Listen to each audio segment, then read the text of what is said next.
Welcome to the Slop Temple. We pray this video helps. You start by confirming cron runs on your machine. Use systemtool status cron or crond.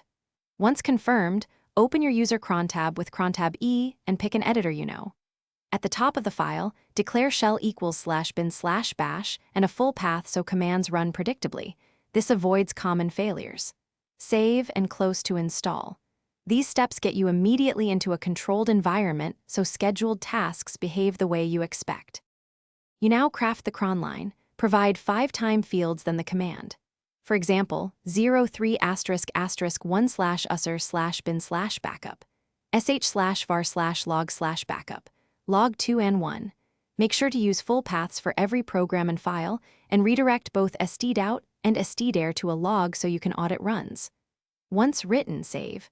Also, test the same command manually to confirm permissions and environment. Only schedule tasks that work interactively to reduce surprises.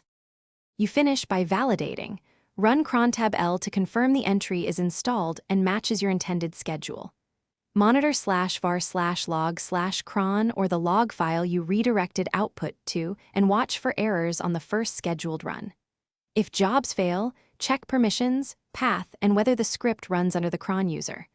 One troubleshooting tip: if nothing runs, ensure the cron daemon is active and that SC Linux or AppArmor profiles are not blocking execution. Adjust policies or use systemd timers if needed.